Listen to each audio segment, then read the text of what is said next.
একটাই বিষয়, সেটা হচ্ছে বাড়ির সবার খুব মন খারাপ। আর এই কারণেই মন খারাপ, কারণ আলপনা ভীষণভাবে অসুস্থ। আমাদের যেগুলো অসুখ আছে আর কি, সেগুলো অতটা সেরকম সমস্যা আর কি না বেশি। তার মানে জ্বর সর্দি এগুলো তো কমন ব্যাপার, কিন্তু ওর যে ইউএসজি রিপোর্ট করিয়েছিলাম, সেই রিপোর্টটাতে তো তোমাদের এসছিল হচ্ছে ওর গল ব্লাডারে স্টোন।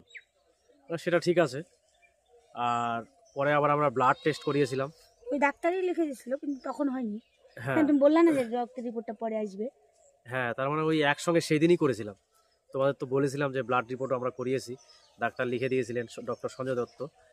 তো ব্লাডের রিপোর্টটাও খুব খারাপ এসছে, খুবই খারাপ, বেশিরভাগই খারাপ এসছে। তার মানে ব্লাডের মেন রিপোর্ট সেটা হচ্ছে লিভার গ্রেড 1 ফ্যাটি।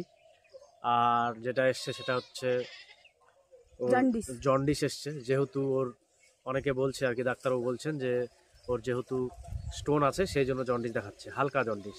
আমরা লাইভে এসেছিলাম, ওখানে বলেছিলাম, অনেকে বন্ধুরা কমেন্ট করে বলেছে। আর একটা যেটা মেন সমস্যা সেটা হচ্ছে রক্তাল্পতা, মানে ওর শরীরে রক্তের অভাব। হিমোগ্লোবিন 6.5 আর ব্লাড ওর যে গ্রুপ সেটা হচ্ছে ও নেগেটিভ।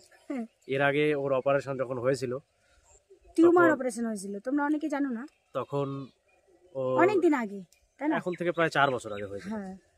তো সেই এখানে ধরা পড়ছিল না অসুখটা।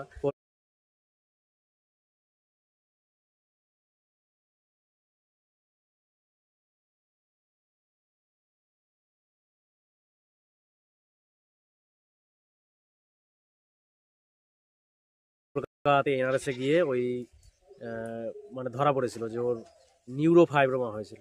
তো রগের টিউমার, সেই জন্য ওখানে অপারেশন ওটা করতে হয়েছিল, প্লাস্টিক সার্জারি।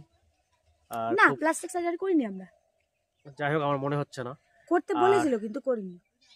আর খুব সেনসিটিভ আর কি জায়গায় অপারেশন হয়েছিল, ইউটেরাস টিউমার ছিল। আর এখন যেটা ওর সমস্যা সেটা হচ্ছে রক্তে হিমোগ্লোবিনের পরিমাণটা খুবই কম, 6.5। আমরা ডাক্তারবাবুকে বললাম, ডাক্তারবাবু বললো যে অত ঘাবড়ানোর কিছু না, শারীরিক সমস্যার জন্য অনেক সময় রক্ত কমে যায় শরীরে ঠিকঠাক খাওয়া দাওয়া, ঠিকঠাক ফল খেতে হবে। মানে যেগুলো ফল খেতে বলেছে, যেমন বেদানা খুব করে খেতে বলেছে, আর খেতে বলেছে হচ্ছে বিট, আর সেই সঙ্গে খেতে বলেছে মোচা, থোর, কলা, মানে ফল বেশি বেশি করে খেতে বলেছে। তাহলে বলছে যে 2-3 মাসের মধ্যে মোটামুটি 8, 8.5, 9-এর উপরে চলে আসবে। আর কিছু ওষুধ দিয়েছে, সেগুলো ওষুধ চলছে ওর। এখনও ওর বমি বমি ভাবটা যায়নি, মাঝে মাঝে হঠাৎ করে একদিন করে বমি বমি ভাব করছে। আর অনেকে আমার বন্ধু বান্ধবরা বলছে যে গল ব্লাডারের স্টোন নাকি গলে না, মানে ওটা গলে বের হওয়ার রাস্তা নেই। কিন্তু ডাক্তারবাবু বললেন যে গলে যাবে, কোনো অসুবিধা নেই, তোমরা 3 মাস ওষুধ খাও, 3 মাস পরে আবার চেক আপ হবে, সেই চেক আপে আবার দেখতে পারবা যে গলেছে কিনা বা অতখানি আছে নাকি।